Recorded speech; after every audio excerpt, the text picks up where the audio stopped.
All right, trade deadline version, the Metropolitan division. Let's talk about what is going on. Weirdness. Starting off, again, these are in order of standings. So first through fourth, fifth through eighth. Starting off with the New York Rangers. Honestly, they look pretty good. They're going to be looking for probably a bottom six forward, scoring depth, and probably a depth defenseman, maybe like a number seven.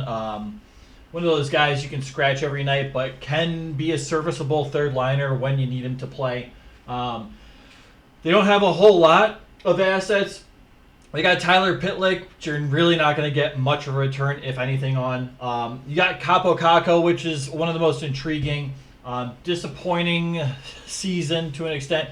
He's hurt, but 2019 second overall pick. There's still a lot of value for him. You can get a pretty decent haul in return. And honestly, I don't know exactly where he spots into their top six. This is a guy that should probably get some time in their top six. But you got your second line center and Vinny Trocheck playing at a point per game, getting paid over $5 million, rightfully so. I think that was a great signing and contract. I still do. So Kako could be one of those guys you get a haul for. Restricted free agent at the end of the year, so there's appeal in that as well. I also wouldn't be surprised if the Rangers hold on to Kako. Very young forward. Probably, hopefully, has a bright future. We'll see. But there's not a whole lot to pick from in terms of who the Rangers will potentially trade. Could be a surprise thrown in there at the trade deadline. Mostly picks and futures are what's going to have to get traded from the Rangers in order to get any type of decent return other than Kako. I honestly think they're going to be more of the quiet teams this year. They went out, they spent big last year, and it honestly, I felt like it made them look like a worse team. Stick to what's working, man. It'll be all right. I have faith in the New York Rangers. Maybe get a fourth liner, jolt to your team trade or something, but that's about all you need to do, in my opinion. Number 2, Carolina Hurricanes. They're looking for bottom 9 forwards, so that's second line down. They need scoring depth. Your top line is pretty decent, but everybody else below, the third line's okay. But the second line, the fourth line, you need a little more production from those players offensively. I put defense up there partly because, not because their defense is bad, but they're probably going to switch some things up on defense, and we'll talk about that in a sec. And goaltending. What do? You got Anderson on the IR who gets hurt and comes in and plays well and then has streaks where he doesn't play well. You have Kochekov, who is your third string goalie, who has an NHL contract, who's been playing about a 900 save percentage, and sounds about right. He's still a young goalie. It's okay. And you have Antti Ranta, who's literally cleared waivers and was sent down to the AHL this year. So, I don't know. Hurricanes might be in on getting some type of goaltender. Hurricanes, honestly, they're very good with cap management. This is a team that always has some extra cap money lying around, and does impressive moves on the cheap. So, they could go out and they could spend a lot. They have the potential to. Pieces they could be trading out. Teuvo Teravainen, really rough year this year. Pretty down year last year. Has a history of playing pretty well before that. You're talking about a guy between a half point and a point per game, usually 65-ish points per season. That could be some trade bait. He has some value. He's an expiring contract. It's not an absurd contract. And then defense, right? So you have Shea and Pesci's contract expiring at the end of this year. Both of those will deem some type of decent return. You also have Tony DeAngelo and Jalen Chatfield. So your bottom 4 pairing defensemen, all on expiring contracts. Chatfield, I believe, is a restricted free agent. I don't have it up in front of me. I'd like to see them keep Chatfield. I think Chatfield fits the Hurricane system so well. I think he's a valuable third pairing defenseman for that team. DeAngelo, healthy scratch throughout the year, provides some offensive firepower. Not a whole lot of defense there. It's not the worst I've ever seen, but it's definitely not great. And Shea and Pesci, again, are you going to re-sign them? Are they both going to command pay raises? They might. So if you can trade one of them, maybe get a reduced salary, and maybe a player with higher upside that can slot into that second pairing defenseman, that could be interesting as well. So they also have picks and stuff to play with, but I didn't put that on the board. Oh, I did put that on the board. I don't know. I don't think they go all out and trade their first round picks and stuff. And I also have Antti Ranta, only goaltender on an expiring contract. I don't know what's going on with the goalie carousel in Carolina, but I feel like that's something they've needed to straighten out for a few years, and they still need to straighten out. And at this point, Ranta with the expiring contract, the only one with an expiring contract this time. I think that's the easy out. You can trade him, get something in exchange, or just let him go in free agency and save that cap money. Because you still have Anderson, you still have Kochekov, and you can sign a third-string goalie to play in the AHL that you need to call up very cheaply and easily in the offseason. So not too much of a concern there. Flyers, first, so green, buyers, red, sellers. Not even halfway through the season. Take it with a grain of salt. Don't come at me with, how can you say that? Flyers currently sit in third place. I think even if they finish the season in third place, they'll still be selling. I don't think this team is ready to make a push for the Stanley Cup. I think selling off their futures and their assets, it could, you don't want to sacrifice your future to make it to the second round of the playoffs. You want to build towards the Stanley Cup. And I think, what's his name? It's not Dan Carcillo. God, I'm blanking on his name. Whatever it is. The GM of the Flyers, Danny Briere. There we go. Same player in my mind, same face. They're not the same player or have the same face, but nonetheless. Flyers GM, he's a smart guy. Like, he understands the process it takes. I'd be surprised if he bought at the deadline. There's a lot of young pieces on this team. Honestly, they could be buying, but buying for the future, right? So you're buying a restricted free agent. You're buying a player with term. And I think if they do that, they're looking for a middle six forward. Their first line is great. Maybe not great, but it's very good. It's good enough.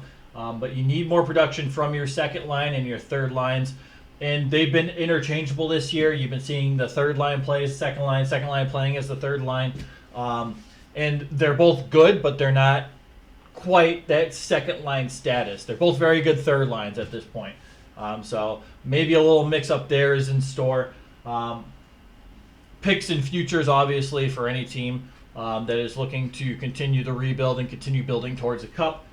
Sustaining success often comes with replenishing your farm system, right? So every couple of years or so, you have guys on entry level contracts coming up that are significantly contributing to your lineup. That helps kind of give you an advantage, right? You're using those guys on cheap contracts for 2-3 years, 1 year, until they're due a pay raise, and that can add a lot of value to your lineup that doesn't necessarily come in the form of a cap hit. Okay, tradable pieces. I got Sean Walker, expiring contract. God, what's he, like 31 or something? Mark Stahl. Both these guys can garner attention from teams looking to fill a third pairing defensive role. Both of these guys can play a second line role in a lineup. Teams that are buying probably are going to have him in the third pairing, though. Nick Seeler, again, one of those guys that is really, really appealing for a team looking to get bigger and more physical for the playoffs. I love Nick Seeler. Love his game. I'm sad he's on the Flyers because I'm a Bruins fan, but at the same time, it's a great fit. He fits there so well. I'd be sad to see Nick Seeler to leave the Flyers, but this is one of those pieces you can get somewhat of a return for. Carter Hart, I have a question mark. If I was Danny Briere, I would not trade Carter Hart with the bounce back year he's had and the underlying statistics he has had throughout his entire career in the NHL. I don't like Carter Hart. It's irrational. But overall, I think he's better than what people give him credit for. And I think the potential to be a number one goaltender behind a solid defense, behind a solid team, is no doubt there. I don't have any question about that. But, it's one of those players. There have been rumors about it. How much is he going to re-sign for? He's a restricted free agent at the end of this year, I believe. We could see him on his way out. Another one, Cam Atkinson, depending on how big they sell. Cam Atkinson is currently 34, expiring contract this year. Might be next year. I think it's this year. Putting up numbers at a pretty good clip, has some pretty substantial value. You can get a good return for Cam Atkinson at a trade deadline deal. So I think because the return will be very appealing, they'll at least consider trading Cam Atkinson. Whether that gets done or not, I don't know. I can totally see the Flyers trading an older player who's been productive like Cam Atkinson to continue building around their young core. Atkinson probably going to continually decline as the years go on. You're going to have to pay him accordingly based on what he's done and what he is currently doing when his contract expires. So I think this would be a smart move to trade. I have a Cam Atkinson jersey. I really like Cam Atkinson, but I don't know. And picks and futures, they could trade. If they really want, a potential second line winger or something, they could trade a first round pick for the player and bundle in Nick Sealer to a playoff team like Capo Caco, for example. You might have to give a little more for Caco, but just an example. Islanders, 4th spot right now. I don't know. I think at this point, all they're looking for is a top 6 winger. The depth scoring is fine. The production from the top 6 is fine. You'd like a little more scoring out of this team. It's a defensive first structure. They have a lot of defensemen on the IR. They could pick up a depth defenseman, but I don't necessarily know how many depth defensemen you're willing to take on if you're the Islanders, how many assets you're willing to spend on that depth, because you have some depth in the AHL already. It's tough. Notable trade pieces, you got potentially Cal Clutterbuck. I don't think he gets traded. I don't think they should trade him for a physical defensive first team. Clutterbuck fits that style exceptionally well. Love Clutterbuck. He's one of my favorite players in the entire league. Always have. Matt Martin, again, expiring contract. They could trade him. I don't know. That's more likely than Clutterbuck, but I don't know how likely it is they'll trade Martin. I don't know if they'll break up that Cizikas, Clutterbuck, Martin line. I love that line. It's intimidating.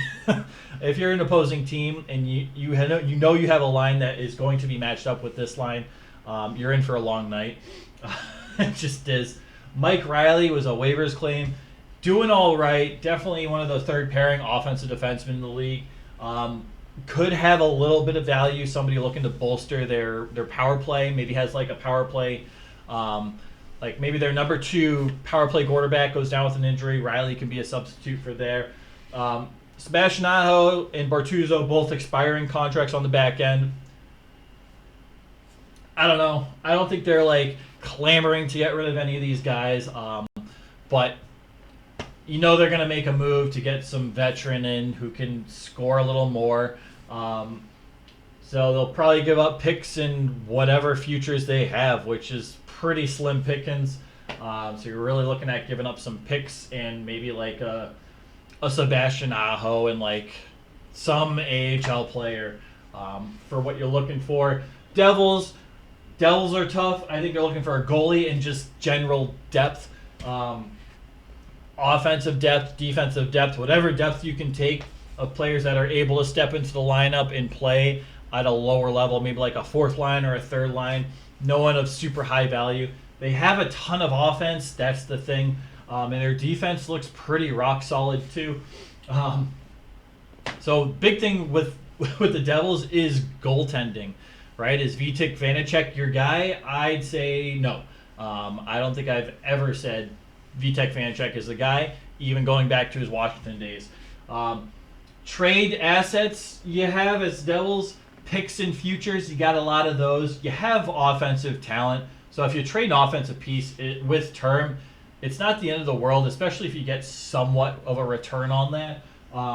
You have Chris Tierney, depth forward, Colin Miller potentially. He's been pretty solid when he's been playing, but he doesn't really squeeze into their top 6 necessarily. Fringe top 6 guy. So that could be an interesting trade piece. What can you get for him? Brendan Smith, 4th line forward, 3rd line pairing defenseman, versatile player. That could be interesting. He's on an expiring contract. Nico Dawes, young goaltender. I think he's currently back up to Vanacek right now, or maybe I don't know. Maybe he overtook that one spot. Probably not. I'd be surprised. But that could be interesting. Maybe you trade Dawes and some type of asset to get a number one goalie. Vitek Vanacek should be your backup goalie at most. Worst case scenario, he's a 1B, but he should not be a 1A or a starter at this point. And I love Vitek Vanacek. He's a great backup goalie. So you could see Nico Dawes get dealt. I don't think it would be the worst thing in the world. I think Nico Dawes has a lot of upside. But goalies, sometimes you just don't know, right? The last one I have Tomas Nosek, fourth line center role, making like $1 million. Currently injured. I think he was just placed on the IR today. Don't quote me on that.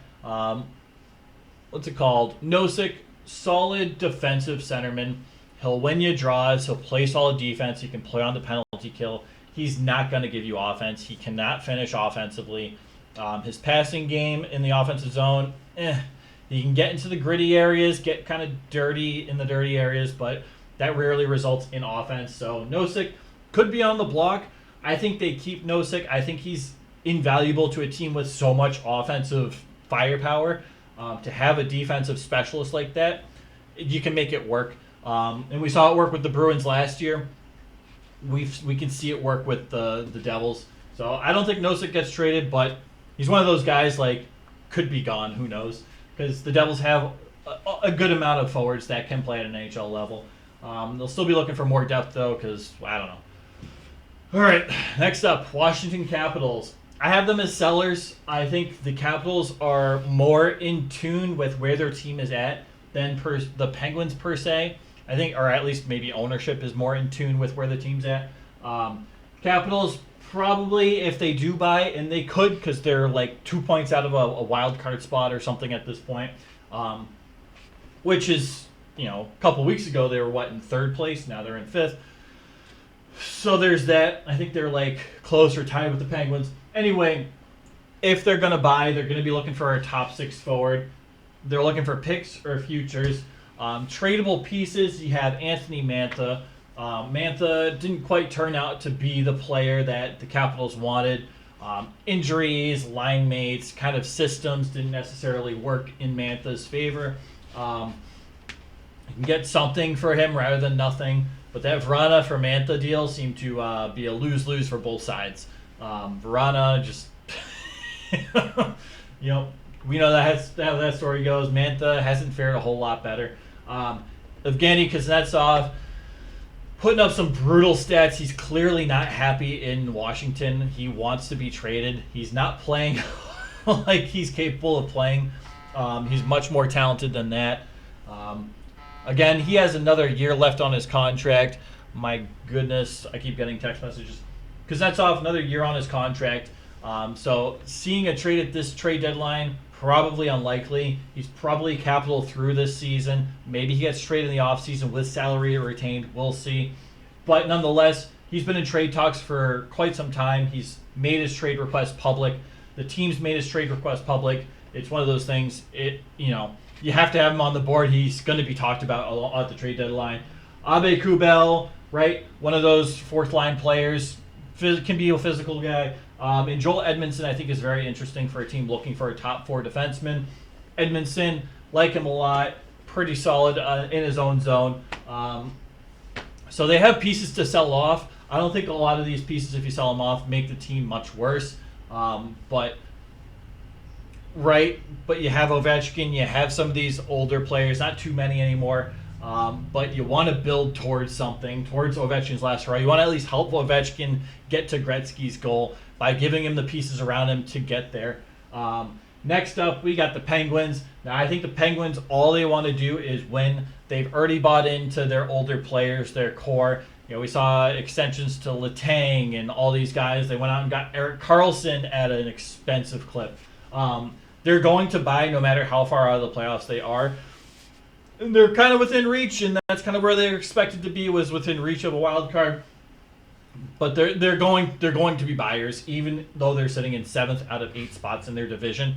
They'll be looking for bottom 4 defensive pairings. Bottom three, I think there are three solid ones over there. And a top six winger. Right. You've had Raquel and Riley Smith not necessarily pan out to the way you hoped this year, playing on the first and second line respectively. So Raquel first line, Smith second line. You want more offensive production from those players. Tradable pieces. Jeff Carter's playing a fourth line wing / center role. Somewhat valuable of a player. I'm not diving into that. There's criticisms, there's compliments, there's, but in a bottom six role, Jeff Carter has some value, especially in the face-off dot. Redeem Zahorna, if you can get anything for him, great.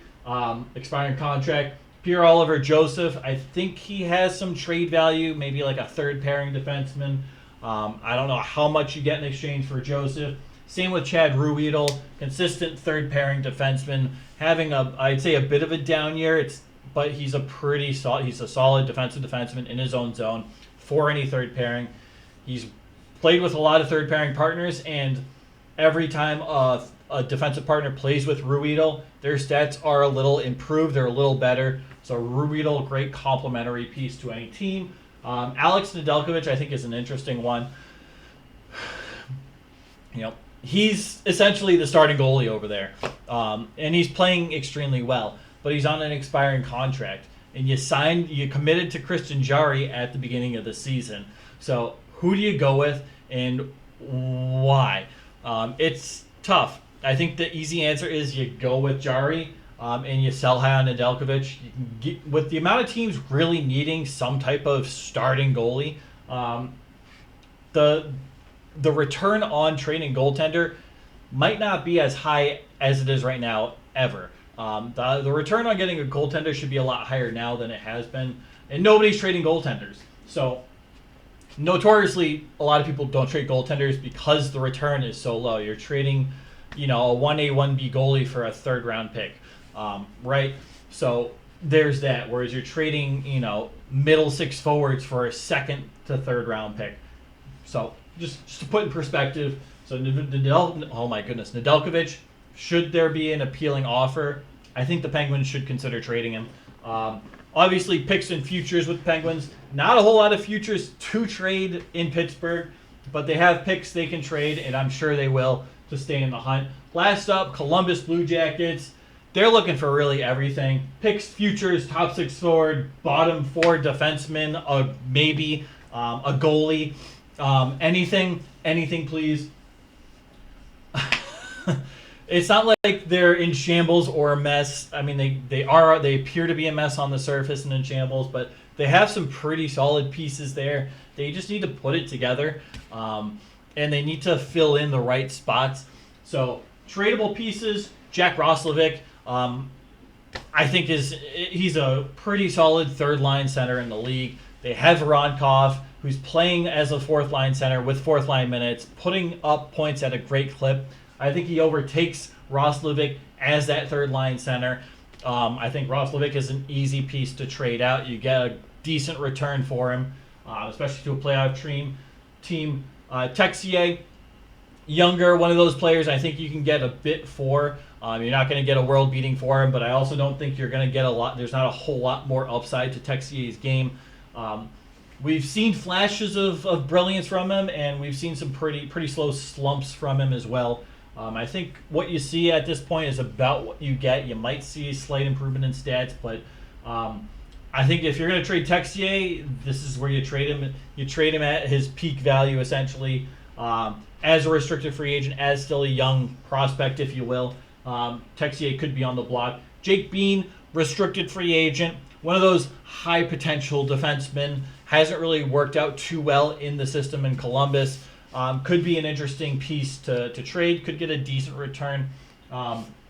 It's one of those things, though. Jake Bean's starting to bounce around the league a bit.